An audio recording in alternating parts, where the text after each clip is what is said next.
Creepypasta time, we're never alone. Just left from visiting my brother Kenny for the first time in 60 days. He's been involuntarily committed for the past 2 months after having some kind of screaming fit at the bank he worked at. When a guard came over to calm him down, Kenny supposedly attacked him and then ran out into the street where he was struck by a car. Luckily he only came away with a broken ankle and some road rash, but that's about where his good fortune stopped.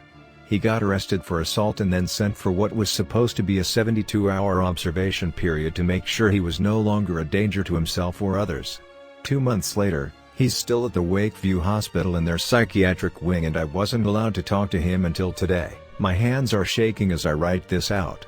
I'm still in the parking lot of this place, a drab, gray slab of a building that makes me sad just looking at it.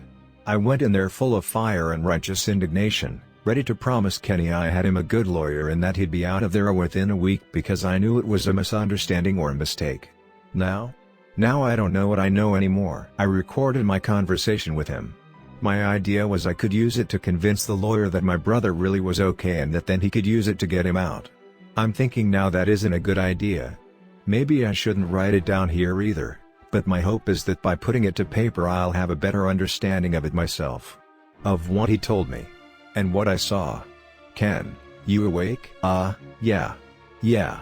Just resting my head. Sorry, I'd get up, but the restraints stopped. They want me to stay at my table and you in your chair I guess. Hey, Margot. It's good to see you. God, it's good to see you too. Are you okay? I mean, are they treating you okay in here? Sure, yeah. I mean, it kinda sucks. Being stuck in here. And the people. No one has been too bad, but it's the yelling, man. It seems like somebody is screaming their head off most of the time. The stuff they give me, it knocks me out for part of the day, which I'm kinda grateful for. How long have I been in here? It's been 2 months. I would have come to see you sooner, but they didn't allow visitors for the first 60 days of you being committed. No, I get it. They told me that I think. I just didn't know it had been that long. Shit. I'm sorry I'm putting you through this, Margot. Me? No, I'm worried about you.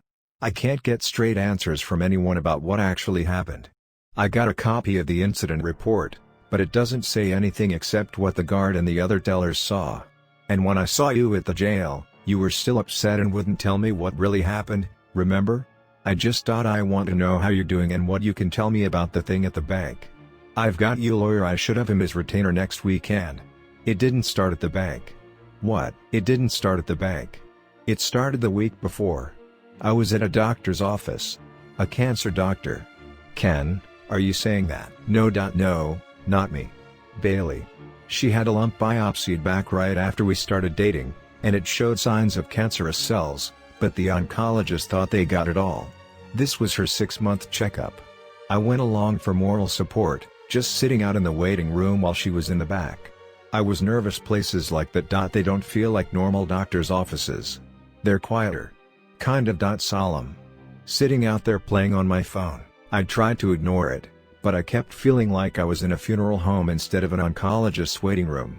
That's when the old woman spoke to me. She was the only other person there, and at first I thought she was just talking to me because she felt that same sad loneliness too. That, or she just wanted to pass the time talking while she had a captive audience. Either way, I was grateful for the distraction.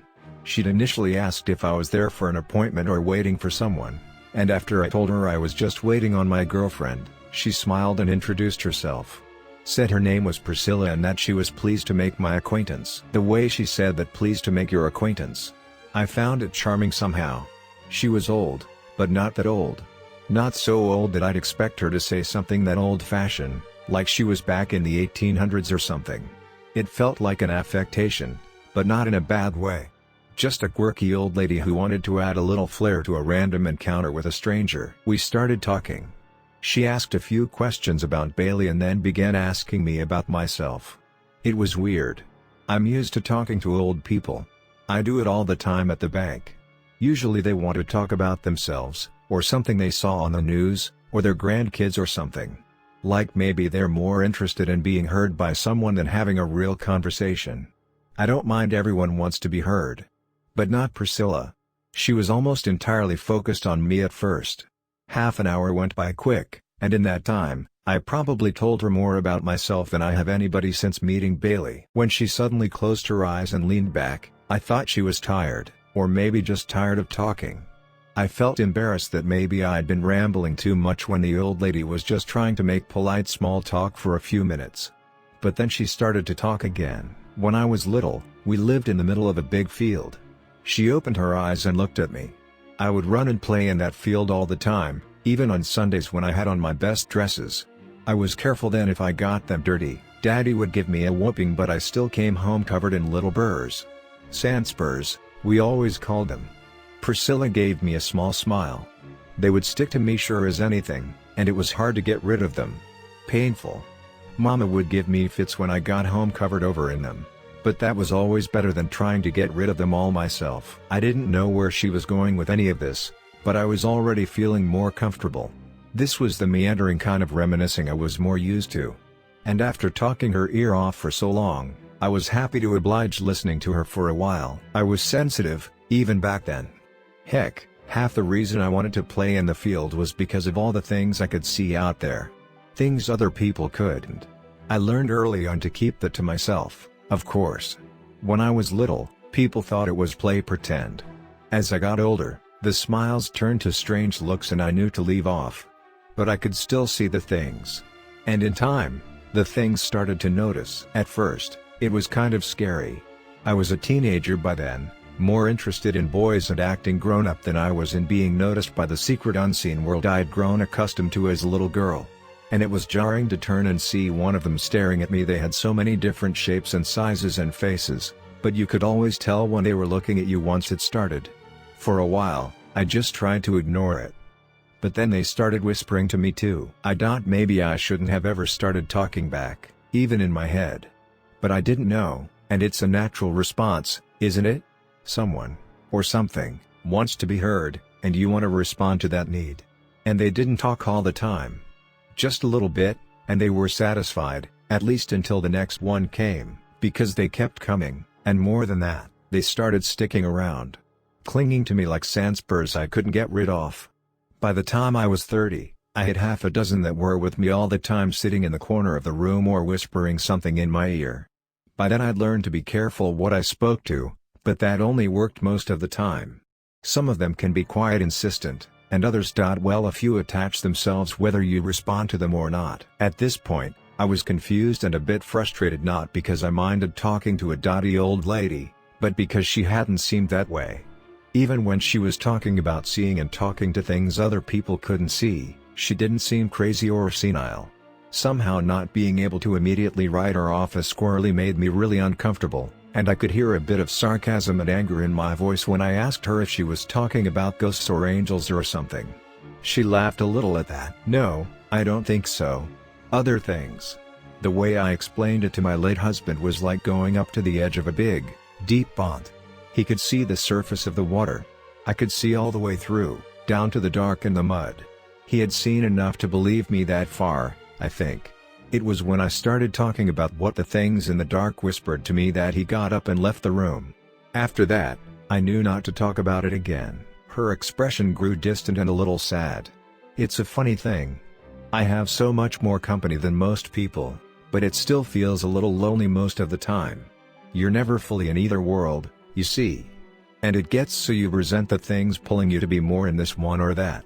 She shrugged. Not that I can complain too much. My special friends have told me so many things. Some of them have even helped me from time to time. And I've certainly lived a long time thanks to them, though I suppose that's for their benefit as much as mine. Priscilla turned to look at me again, her face dark and drawn.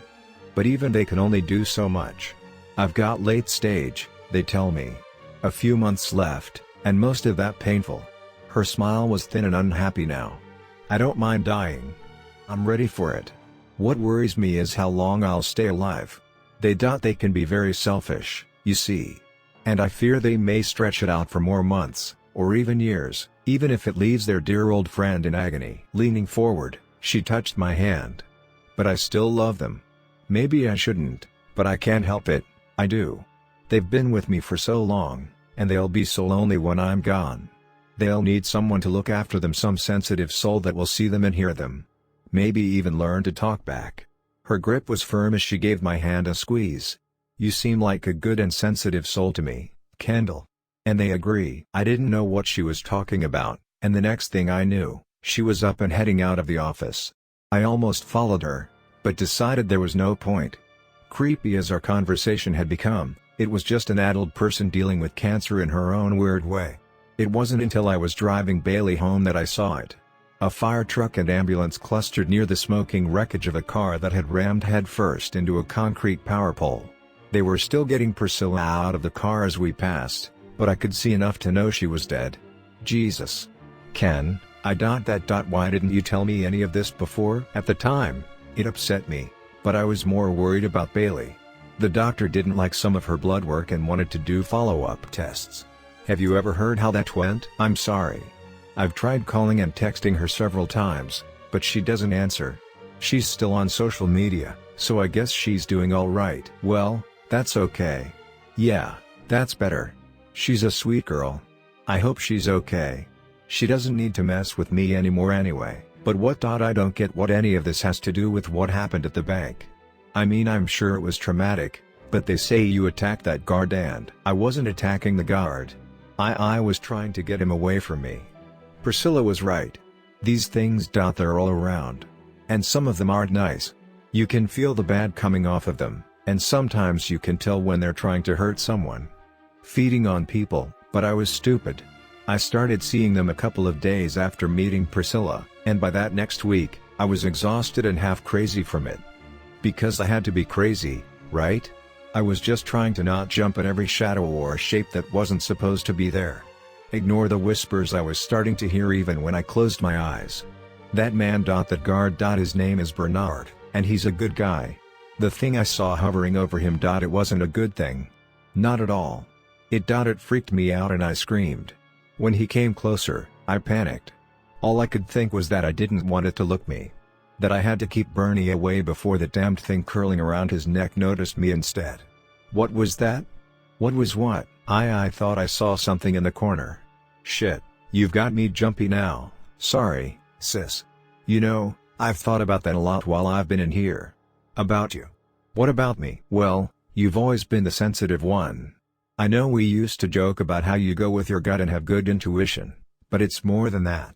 I remember when we were little, you used to have imaginary friends. So? Everybody does, don't they? Maybe, but not like you did. You really believed they were real, and I remember being scared of it for a while. Not because I thought you were crazy, but because sometimes I almost thought I could see them too. It makes me wonder. If Priscilla had met you instead of me, passed this on to you instead of me, maybe you could handle it better than I have. I just are the lights acting weird, or what is that in the corner? I don't want to burden you with this either. But Priscilla said it wasn't all bad. You might even like it. Ken, I think I need to go. Before you do, come over to my side. I can't get up, but I bet I can still give you a hug if you lean in real close. Sorry. I have to. The next few minutes are just me frantically walking back out of the building and getting into my car. I don't know what to think about any of this, and listening back to the recording, transcribing it here, has not done anything to set my mind at ease. If anything, it's just confirmed my memory of what happened and reminded me of the terror I felt at the thing sliding up the wall behind Ken. I love my brother very much, but I don't know that I trust him. Not because he's insane, but because he may not be. And if he's not, he's standing at the threshold of a world I don't want to see. That I don't want to see me. I'll still help Ken with a lawyer, and if he calls, I'll answer. But I don't know when I'll be back to visit him. I feel guilt at the idea of leaving him alone in there, but it's tempered by the thought that makes my heart race and my stomach clench. A thought that sticks to me despite my best efforts to pluck it free. Ken's never really alone. Maybe none of us are.